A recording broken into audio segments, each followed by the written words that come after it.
Yep. All right, good morning, everybody. Firstly, thanks to the barbecue chefs, Huey, Betsy, and Mark. Bruce? Appreciate. Oh, and Brucey. Where's Brucey? Oh, Reese, did you say? Oh, okay. Yep. Appreciate your help cooking the barbie. So, welcoming our new recruits that started yesterday. We've got Ted down the end, Jared, and Lance.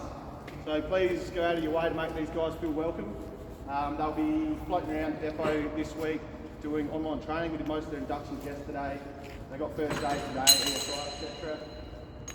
For the rest of the week, if they finish their online training, they may end up as a third man on a crew with you guys. And then from next week, they start their low voltage switching training for 6 days. So yeah, if you see them around, as you will, make sure you make them feel very welcome to the DS band. Now last week there was Customer Service Excellence Awards. Now although no one from the depot won it, we had someone that got an honourable mention. Now this person, Nick Smith, I'll throw him on the bus straight away, got nominated by around 10 people I reckon, and from mainly to do with the work on his collect, but not only to do with that, the level of customer service he showed to all stakeholders, so customers out in the street, SA Power Networks, and the council was second to none. Well, obviously it was second to one, which I was very surprised about because I thought Nick should have won. So here you go, Nick, there's $100 voucher in there too, mate.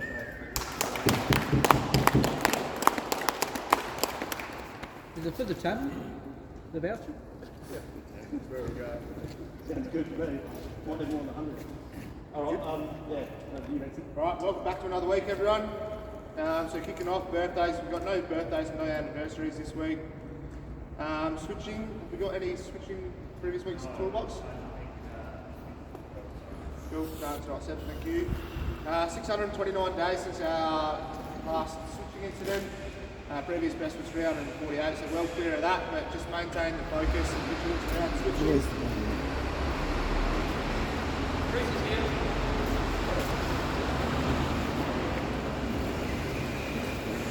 So we got some DS incidents, near misses and hazards.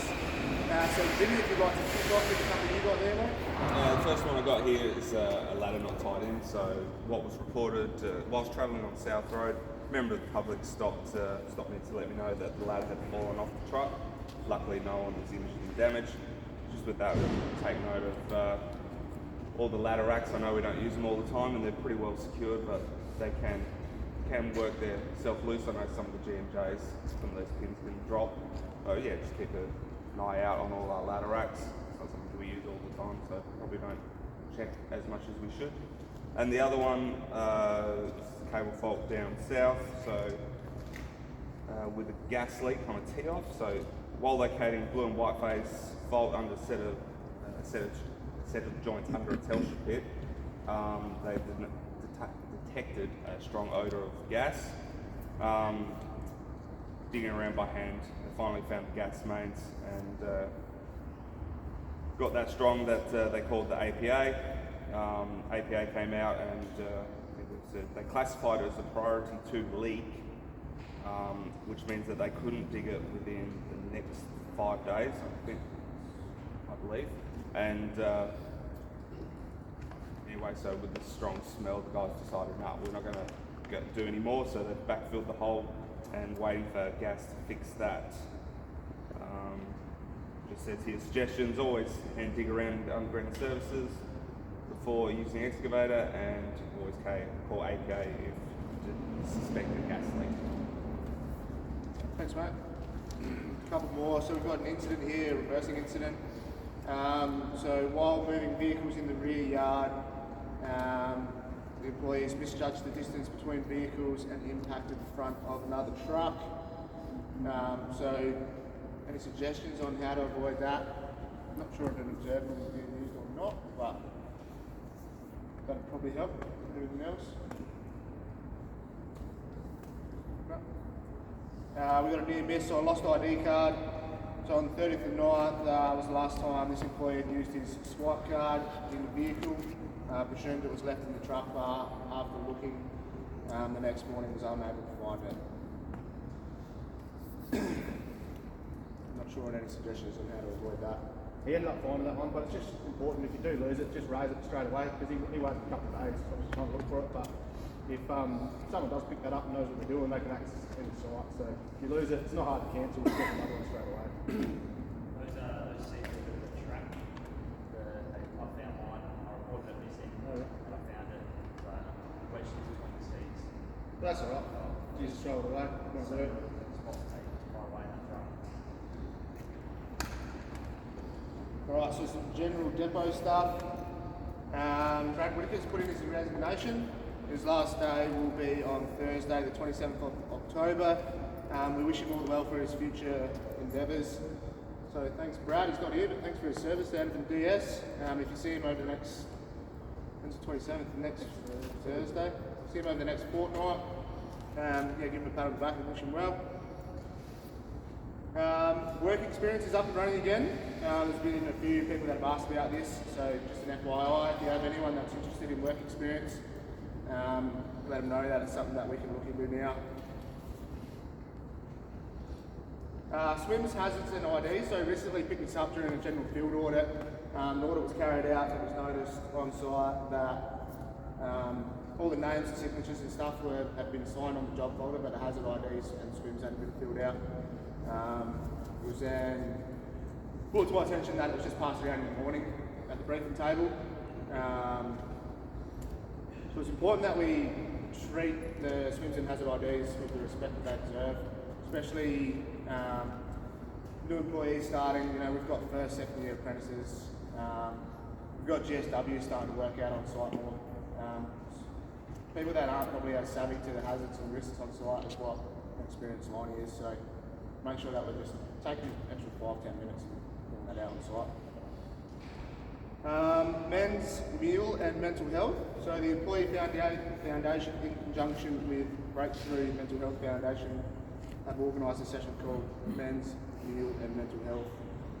So this event is free. It's being held at White Line Transport at Greenfields in an entertainment space there. Food trucks and cash bars. There'll be guest speakers. So if you feel like that's something that you'd like to participate in, there'll be a heap of posters and stuff around the depot. Come see us, check out some more information. Something that I'm sure we're all aware of, it's 7 out of 9 suicides in Australia every day are Australian males. So that'd be good if you feel like it's something you're interested in.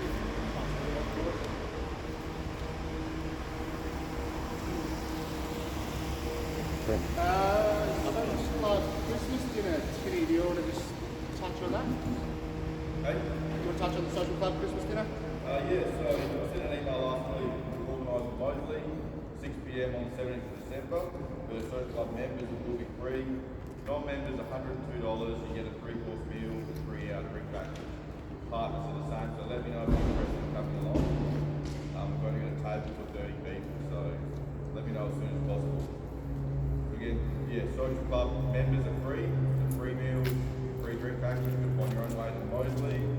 Non-members, 102, and if you want to bring your partner, it's 102 again. So I've got the function list if anyone wants to have a bit of a look. Let me know. Thanks, Tinny. And the man himself just rolled up. We just wish you all the best on your future endeavours, mate. Thank you for your service. Cheers, appreciate it. It's been awesome. Thanks very much.